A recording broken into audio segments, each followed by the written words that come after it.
আমি সবার কাছে খারাপ, সবার কাছে কালার, সেগুলো সব আমি আজ এক এক করে তোমাদের সবার মাঝে ক্লিয়ার করব। তো প্লিজ তোমরা সবাই আমার লাইভটা দেখা শুরু করো, দেখো প্লিজ, কেউ চলে যাবা না, কারণ তোমাদের দেখা দরকার যে আসলে আমি কেন আজকে আমি সবার কাছে এত খারাপ। আমি তো শুরুতে কারো কাছে খারাপ ছিলাম না, কেন আজকে আমি খারাপ হইলাম। আজকে আমি সবটাই তোমাদের কাছে একদম ক্লিয়ার করার জন্য আমি আজকে আসলাম। আমি জানি যে আজকের এই লাইভ শেষ হওয়ার পর যখন আমি সবকিছু ক্লিয়ার করব, তো ক্লিয়ারের পর আমার উপরে অনেক কিছু আসবে, এমনও হইতে পারে আমার ঘরে হামলাও করতে পারে, এটা আমি জানি। তো তোমরা আমার পাশে থাকো প্লিজ, তোমরা দেখো আমি আজকে সত্যটা বলবো, যতই হামলা হোক, যদি মরেও যাই আজকে আমি, আমার বা আমার পরিবারের কারো যদি কোনো প্রবলেমও হয় বা আমরা যদি কেউ মরেও যাই, তাও আজকে আমি সব সত্যটা তোমাদের সবাইকে বলবো, যা সত্যি তাই বলবো, এক ফোঁটা মিথ্যা বলবো না। আজকে আমি সব সত্য বলবো, সব আজকে ক্লিয়ার করব। অনেক সহ্য করছি, অনেক সহ্যের একটা মাত্রা থাকে মানুষের, আমার সহ্যের মাত্রা ছাড়াই গেছে, তো আমি আর পারতেছি না, তাই আমি আজকে আসলাম যে আমি সব ক্লিয়ার করব। আমি অনেক চুপ করেছিলাম, সবাই আমার মাথায় মানে তোমরা আমার ঘাড়ে বন্দুক রাইখা স্বীকার করবা, আর শেষে আমি মানুষের কাছে খারাপ হইলাম, রাস্তায় পড়ে থাকবো, এটা কেমন হইলো ব্যাপারটা? দোষ করলা তোমরা, ভুল করলা তোমরা, দোষ সব মানে সব আমার কাঁধে আসবে, এটা কেমন ধরনের কথা হইলো? আর 10 জন কখনো খারাপ হয় না, একজন খারাপ হতে পারে, একজন খারাপ হইতে পারে। এখানে কে যেন লিখছে হ্যালো বাবি, তুমি দেখো দেখো তো আছে কমেন্টগুলো একটু দেখো, হ্যাঁ কমেন্টগুলো দেখো। তো ক্লিয়ার করার জন্য আমি আসলাম যে সবাই তো আমাকে খারাপ জানতেছেন যে পাশের বাসার ভাবি চামচা, পাশের বাসার ভাবি খারাপ, পাশের বাসার ভাবির জন্য আখির সংসার ভাঙছে। আজকে আমি এটাই ক্লিয়ার করবো যে পাশের বাসার ভাবির জন্য কেন সংসার ভাববে, পাশের বাসার ভাবি কেন সংসার ভাঙবে? আমি কি আখির সতীন? আবার লাইভের মধ্যে অনেকে বলে, মানে অনেকে লাইভে গিয়ে বলে যে আমি ব্ল্যাক ম্যাজিক করছি, তো আমি বলতে চাই আমি কেন ব্ল্যাক ম্যাজিক করবো? আমি কি তাদের মানে তার সতীন লাগে যে আমি তারে ব্ল্যাক ম্যাজিক করবো? হ্যাঁ, মানে সব সময় একটা জিনিসই সবার কাঁধে মাথা রেখে তুমি উপরে উঠবা। আমি বলি তোমার তুমি ইয়েতে জানো, আমি যেটা বলি সেটা শোনো। প্রথমত তোমার তাদের সাথে সম্পর্কটা তৈরি হয়েছে কিভাবে? এটা মোটামুটি সবাই জানো, আমার মানে সবাই জানে না, তুমি আজকে বলবা, জানতে চাও না তুমি। আমি তোমাকে কোশ্চেন করতেছি অডিয়েন্স হিসেবে, তুমি কিভাবে তাদের সাথে সম্পর্ক তোমার তৈরি হয়েছে? হ্যাঁ, আজকে তোমার সামনে আমি তোমার হাজবেন্ড না, এই অডিয়েন্স এখানে কমেন্ট করতে, সে কমেন্ট ওয়াইজ আমি তোমার কোশ্চেন করবো। অবশ্যই আমি তোমাকে দুটো বাজে কথা বলবো আজকে, সেটা তোমার সহ্য করতে হবে। ঠিক আছে, সেটা হচ্ছে তুমি এদেশের সম্পর্ক তোমার তৈরি হয়েছে কিভাবে? তাদের সাথে আমার সম্পর্ক তৈরি হওয়ার কারণ বেশি সম্পর্ক তৈরি হওয়ার কারণ তোমরা জানো যে আমার ছেলে এনআইসিউতে ছিল, আমার ছেলে অসুস্থ ছিল, তা আলিশা অসুস্থ ছিল এনআইসিউ থেকে আব্বার সাথে আমার হাজবেন্ডের মানে তোমাদের ভাইয়ার পরিচয় হয়, সেখান থেকে তাদের সাথে আমাদের আস্তে আস্তে রিলেশন স্টার্ট হয়। আচ্ছা, তুমি ব্লগ লাইফে কেন আসছিলা? তাদের জন্য আসছিলাম। তারা আমি আগে বলি, আমি যখন তুমি যখন লাইভে মানে ব্লগ লাইনে নামছো, তার আগে ইনফ্লুয়েন্স তোমাকে কে করছিল? তারা করে আহাত ভাই করছিল, সে তোমার ভালোর জন্যই করছিল, এটা আসলে খারাপ কিছু না, সে তোমার ভালো আমাকে বুঝাইছিল। হ্যাঁ, তুমি সম্পর্কটা বিল্ডআপের জন্য যতটুকু সময় তাকে দেওয়া যাবে ততটুকু তুমি সময় দিছো। তুমি এই বাসাতে যাওয়া আসা কিভাবে করতা? কিরকম যাওয়া আসা করতা? অনেক যাওয়া আসা হইতো, তারাই ফোন দিয়ে দিয়ে আমাকে নিত, তাদের কোনো যে কোনো কাজে তারাই কল দিত, আমরা যাইতাম। এমন না যে আমি নিজে সাইডে সাইডে সারাদিন তার বাসায় গিয়ে পড়ে থাকতাম।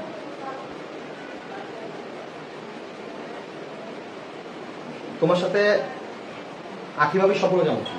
আখি ভাবির সাথে আমার সম্পর্ক ভালো ছিল, হাই হ্যালো কথা বলতাম। তাহলে আখি ভাবি কেন তোমাকে দোষারোপ করলো এই জায়গাটায়? আখি ভাবি কালপিট বা সংসার ভাঙছি, এই করছি সেই করছি, এই যে টপিক গুলো কেন হলো?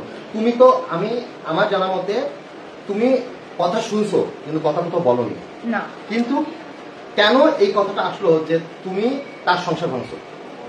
তুমি কি তার আগে পরে ছিলা? তাদের কোনো গ্যাঞ্জামের ভিতর ছিলা না? তাদের কোনো কথার ভিতর তুমি ছিলা না? আচ্ছা, কখন এই যে বাসার ভিতর তাদের পার্সোনাল প্রবলেম, বাসায় রোকেয়া করাচ্ছে বা যাই করছে, কখনো কি তুমি গেছো? না, ইভেন আমি গেছি না। তাহলে এ টু জেড তাদের কোনো প্রবলেমের ভিতর আমরা ছিলাম না।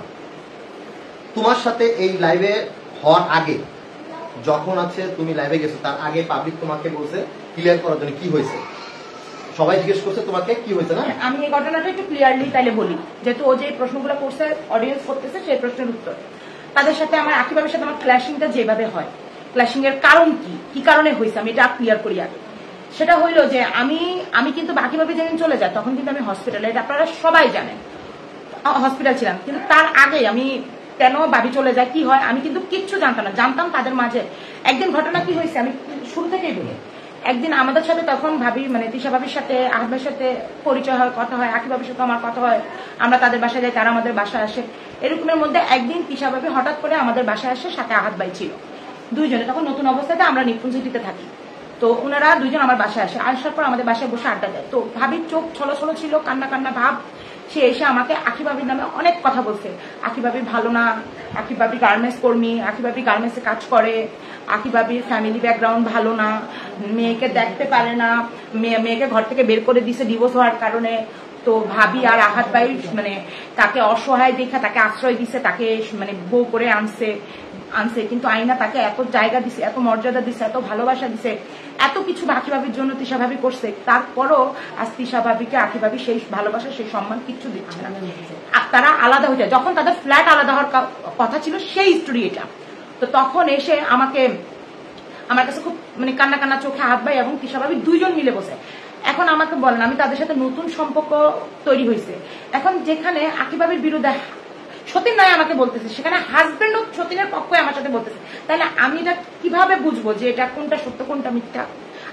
আমাকে মানে অনেক কথা বলছে, অনেক আকি ভাবির নামে অনেক কথা বলছে, বলে দেখো ভাবি আজকে ফ্ল্যাট আলাদা করে চলে যাইতে চাইতেছে, হ্যাঁ আমার আকির জন্য অনেক কষ্ট হইতেছে, ভাবি আকি কেন চলে যায়, ভাবি তুমি একটু বোঝাও, আকি যেন আলাদা না হয়। এইভাবে করে আমাকে কান্না করে করে সে অনেক বুঝাইতেছে, কিন্তু আকির নামে বদনামও বলতেছে আকি ভাবির নামে আমার কাছে। এই দিক দিয়ে আকি ভাবির জন্য তার কষ্ট হচ্ছে, একটু আমাকে বুঝাচ্ছে। তা আমি ভাবলাম যে আরে মেয়েটা মনে সত্যি সতীনকে অনেক ভালোবাসে। তা আমারও তার প্রতি আমার সিম্পাথি কাজ করছে, আমারও তার প্রতি ভালোবাসা কাজ করছে যে আরে একটা সতীনকে বুঝি এত ভালোবাসে আর সে তার সাথে বুঝি সে এমন করে, এটা আমার কষ্ট লাগে। তারপরের দিন 2 দিন পরে কিন্তু মোর বিয়ে। তারপর আমরা বাসায় গেছি, আমাদেরকে ডাকছে মোর বিয়েতে, ডাক্তার বাসায় গেছি। আর আমার ভাবি বলতেছে ভাবি আগে এখন আর আলাদা হবে না, আমরা একসাথেই থাকবো, এটা নিয়ে আর কথা বললো না। আচ্ছা ঠিক আছে। পরে মোর বিয়ে, আমাদেরকে দাওয়াত দেয়, আমরা সেই বিয়েতে যাই, বিয়ের অনুষ্ঠানে অ্যাটেন্ড হই নাকি। আচ্ছা এই বন্ধুরা তুমি আমার সবাই বলতেছে যেটা তুমি শর্টে বলার জন্য, মেন সবাই অনেক কিছু জানে, হ্যাঁ তোমার সম্পর্ক, তোমার সাথে তার সম্পর্ক কি ছিল বা অনেক কিছু জানে, খারাপ হোক ভালো। খারাপটা হয়েছে তো তোমার একসাথে গ্যাঞ্জাম হওয়ার পরে তোমার খারাপটা হয়েছে। হ্যাঁ আচ্ছা তুমি আখিরের দুটো কথা বলছো তো, তার বিনিময়ে সে একটা টেক্সট করছে, তার বিনিময়ে তুমি রাগবে দুটো কথা বলছো, এটা তোমার অন্যায় ছিল যে তুমি রাগের মাথায় বসে থাকবে। তুমি এটা তো রাগের মাথায় বলছো, এইখানে কথা ছড়াছড়ি হয়েছে তুমি তাকে বলছো না এখানে হ্যাঁ এভাবে। তারপরে আমি এখানে হয়েছে কি, আকি ভাবিদের বাসায় যাইতাম, তো ভাবি আমি আকি ভাবির সাথে মোটামুটি কথা বলতাম, আকি ভাবি আমাদের বাসায় আসতো যাইতো। তো এইভাবে আর কি যখন দেখলাম আকি ভাবিও আমাকে দুষ্টামি কইরা মুটকি ভাবি এইগুলো বলে ডাকতো, তো যখন বলতো আমিও হাইসা উড়াই দিতাম, ভাবি আমাকে দুষ্টামি করে বলে, আমিও হাইসা উড়াই দিতাম। একদিন আবার আমি আর মৌ আর আরিফ যখন চলে যাওয়ার পরে আমাদেরকে ডাইকা নিছিল বাসায়, ডাক দেওয়ার পর আমরা বাসায় গেছি। যাওয়ার পরে তখন মানে ওরা আমাদের কাছে মৌ আরিফের নামে কথা বলতেছে, মৌ আরিফ এই করছে সেই করছে, নানার কথা বলছে, আমরা শুনছি। তো তখনই আকি ভাবি বলছিল যে ভাই স্বার্থের জন্য আসছেন, স্বার্থ পুরাই গেলে তারা আসবেন না। তখন তোমাদের ভাই আবার বলছে ভাবি আপনি এটা কি বললেন, তো তোমাদের ভাই আবার এই কথা তো আকি ভাবির এই ব্যাপারে কষ্ট পাইছে। এই দিক দিয়ে তিশা ভাবি আমার কাছে আকি ভাবির নামে মোটামুটি সবসময় গসিপ করতো, সবসময় বলতো। এইদিকে ভাবি এই কথা বলছে, তা আমার মনে হলো আরে আকি ভাবির মনে আসলে ব্যবহারটা ভালো না, উনি মনে আসলে সত্যি এমন করে, আমার ভিতরে এরকম হয়েছে। আর একটা জিনিসকে জানো, নতুন কোনো যখন সম্পর্ক হয় তখন কাউকে বোঝা যায় না যে সে কেমন। আর তাদের ফ্যামিলিতে যখন নতুন সম্পর্ক হয়, মিলতে যায়, কথা বলতে যায়, তখন তিশা ভাবির ফ্যামিলিটা এমন যে এমন ভালোবাসা উতরায় ঢাইলা দেয় যে তোমার মনে হইব তারা এত ভালো এত ভালোবাসা উতলায় পড়ে, বুঝতেই পারবে না যে তাদের ভিতরে কোনো রকম কোনো খুদ আছে আছে, এমন ভাবে ভালোবাসা উতলায় দেয়। কিন্তু পরবর্তীতে তাদের সাথে মিশতে দেখা যায় যেগুলো সব তাদের স্বার্থের জন্য, এগুলো সব তারা স্বার্থের জন্য ইউজ করে।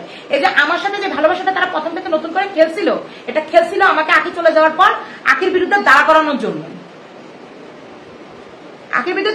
জন্যই আমার সাথে তারা এই ভালোবাসার নাটক খেলছিল, সেটা আমি পরবর্তীতে বুঝতে পারি। এবং যখন আকি ভাবি চলে যায়, যাওয়ার পর আমাকে এসে তারা, আমি হসপিটাল থেকে আসার পর আমাকে হসপিটালে তারা দেখতে যায় নাই, এবং কি বাসায় আসছি আমাকে দেখতে আসে নাই। আসছি কি জন্য, আকি ভাবির নামে আমাকে গসিপ করবে, আমাকে দাঁড়া করাবে, সেই জন্য আইসা দেখে আমি বাসা নেই, আমি হসপিটালে ওষুধ কিনতে গেছিলাম, আমার জন্য ওষুধ আনতে গেছে আমার হাজবেন্ড। পরে নিচে আমার সাথে তাদের গ্যারেজেই দেখা হয়ে যায়। দেখা হলে তখন তারা গ্যারেজে বসে আমাকে আমার হাজবেন্ড আকি ভাবির নামে অনেক কথা বলছে। ভাবি তুমি লাইভে যাবা, তুমি দেখো না আকি ভাবির ব্যাপার, তুমি দেখছো তো, কান্না মানে প্রায় কান্না কান্না কন্টাক্ট, এইভাবে আমাকে আর আমার হাজবেন্ডকে বলছে। একটা জিনিস বোঝো তোমরা, একটা মানুষ যদি কানের কাছে সারাক্ষণ আরেকজনের নামে বলতেই থাকে বলতেই থাকে বলতে থাকে, তোমার কি মনে হবে? এইদিকে আকি ভাবির কোনো কথা আমি কিন্তু শুনতে পাই না, আকি ভাবি কিন্তু আমার কাছে কোনো বদনাম করে নাই, কোনো কথা তিশা ভাবির বলে নাই। তাহলে আমি কিভাবে বুঝবো, কিভাবে জানবো? এটা আমার ভুল ছিল, আমার যাচাই করা উচিত ছিল, এটা আমার অন্যায় হয়েছে, এটা এখন আমি বুঝতেছি। এখন না, আমি আকি ভাবি চলে যাওয়ার 3-4 মাস পরে, আমি 2-3 মাস পরে আমি বুঝতে পারছি যে এটা আমার অন্যায় হয়েছে। কিন্তু ওই 2টা লাইভের পর আমি কিন্তু কোনোদিন আকি ভাবিকে নিয়ে আর একটা ভিডিও বানাই নাই। কেন বানাই নাই? কারণ আমার কাছে তাদের সব ধরা পড়ে গেছে, সব ধরা পড়ে গেছে, সেই জন্য আমি আর ওনাকে নিয়ে কথা বলি না। এখন বিষয় হচ্ছে যে আমি তো পার্সোনালি আপনাদের বলি যে আমি এইসব বিষয়ে খুব একটা অবগত না, কারণ আমি ম্যাক্সিমাম টাইম হচ্ছে আমি আমার নিজের কাজ নিয়ে ব্যস্ত থাকি। আর আমি সামনে যতটুকু দেখি আমি চুপ করেই থাকি, কেউ বলতে পারবে না আমি দুটো কথা মাঝখানে বলছি বা দুটো কথা ছড়াছড়ি করছি। দুই পক্ষের মাঝখানে বা 3 পক্ষই বলেন আপনারা, 3 পক্ষের মাঝখানে আমি কোনো কথা ছড়াছড়ি করছি। হ্যাঁ, কথার পরিপ্রেক্ষিতে যে কথাগুলো আমি বলছি সেগুলো আসলে আমাকে আমি যতটুকু ভাবছি বা জানছি সেই ক্ষেত্রে আমি কথাগুলো বলছি। আসলে এক হাতে তালি বাজে না। তো একটু একটু করেই সম্পূর্ণ এই এত দূর আসছে অনেক কিছু। আমি কখনোই আসলে এরকম পর্যায়ে আসুক আমি কখনোই চাইনি। আর আমি ফার্স্টের থেকেই আপনাদের ভাবিকে একটা কথাই বলতাম যে তুমি কি আসলে এই জিনিসগুলো ঠিকঠাক চালাতে পারবা কিনা সামনে। আমি তো ভিডিও বানাবো, রান্নার ভিডিও, এই করবো সেই করবো। আসলে মানুষ আগায় যখন শুরু করে তখন আসলে জানে না সামনে কি পর্যায়ে পড়বে। তো সেই করতে করতে আসছে এই পর্যায়ে চলে আসছে যে